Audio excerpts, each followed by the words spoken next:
The Women's Rugby World Cup has truly burst into life in its second week, delivering unforgettable moments and stirring up intense competition.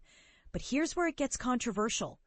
With only one quarterfinal spot left to claim between Australia and the United States, the stakes have never been higher, and the drama is far from over. Week 2 featured a thrilling 31-31 draw between Australia and the US, a match that will be remembered for its back-and-forth intensity and emotional roller coaster. Meanwhile, South Africa pulled off a surprising upset by defeating Italy, marking a historic milestone for the Springboks.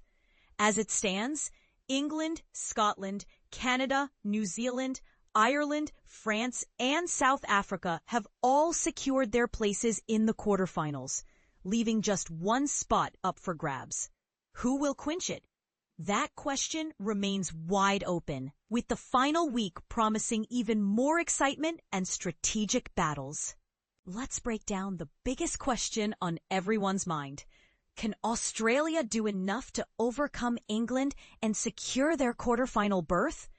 After the nail-biting draw in York, there was some confusion about what the result meant for both Australia and the US. Fortunately, the qualification scenarios are relatively straightforward.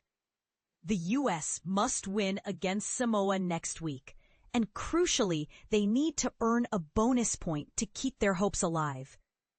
Australia, on the other hand, will qualify if they secure any bonus point in their upcoming match, regardless of the US result. If Australia loses without a bonus point, meaning they fail to score 4 tries, and the US gains their bonus point, then the decision will come down to points difference. Sounds simple, right? But the pressure is undeniably on Australia as they head to Brighton, facing a relentless England side coached by John Mitchell, who is unlikely to give any ground, let alone allow 4 tries. This clash will be a true test of Australia's resilience and strategy. One standout player to watch is Ilona Maher from the US. After showing promise in her opening match against England, Maher stepped up as a formidable force against Australia. Her powerful ball carrying, impressive post-contact meters, and dominance at the breakdown, where she won 3 turnovers, made a significant impact. Yet, her disappointment after the draw was palpable. "We were in it back and forth, and then we were up towards the end there, and then they scored again," Maher reflected. "So it was definitely, I think, just disappointment, because we had it and then just errors happen and whatnot." Turning to England, the Red Roses face what some might call a selection headache, though they dismiss the idea that they are juggling 2 completely different starting lineups. After 2 rounds, it's almost certain that 14 of the 15 starters who took the field against the US will carry England through the knockout stages. The team that played Samoa seems more like a testing ground for options rather than the definitive lineup.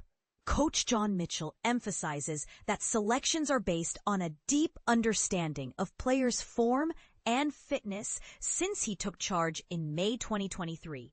Despite some injury setbacks, including Captain Zoe Aldcroft's 2-week absence, the key positional battle lies on the wings. Jess Breach or Claudia Maloney-McDonald. Both started against Samoa, with Breach shining by scoring a hat trick in England's overwhelming 92-3 victory. Maloney-McDonald also showed great effort, crossing the try line late in the game. Who Mitchell chooses to start against Australia will be fascinating to watch. It's expected that some players, like the outstanding Meg Jones, who like Breach has started both matches so far, might be rested or wrapped in cotton wool, while Maloney-McDonald will be eager to make her mark.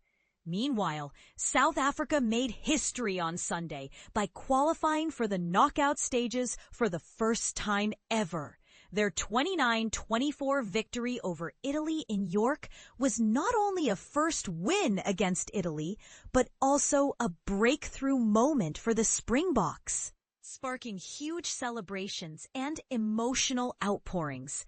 Next week, they face France in a crucial match to determine who will top Pool D. In other record-breaking news, Portia Woodman-Wickliffe of New Zealand became the nation's all-time leading try scorer, surpassing both men and women during the Black Ferns' dominant 62-19 win over Japan. Woodman-Wickliffe needed just one try to eclipse former All Black Doug Howlett's record of 49, and she achieved it early in the match. At 34, she's come out of retirement aiming for a third consecutive World Cup title, adding to her 2 Olympic gold medals in sevens rugby. Looking to the future, the sport is in excellent hands with young talents like Australia's Caitlyn Halse and New Zealand's Braxton Sorensen-McGee making waves. Both just 18 years old, they've already made headlines. Sorensen-McGee with a hat trick against Japan, and Halse with 2 crucial tries that kept the Wallaroos competitive against the U.S. Halse, affectionately known as the Kid in Australia, has scored 4 tries so far, while Sorensen-McGee has emerged as one of the Black Ferns' most dangerous attacking players. Highlight to watch. South Africa's historic qualification moment is a defining story of this tournament, symbolizing the growth and increasing competitiveness of women's rugby worldwide. But here's the part most people miss. With so much talent and unpredictability, could the final quarterfinal spots spark one of the biggest upsets in recent memory? And what does this mean for the future balance of power in women's rugby? Are traditional powerhouses like England and New Zealand truly unassailable, or is a new era dawning?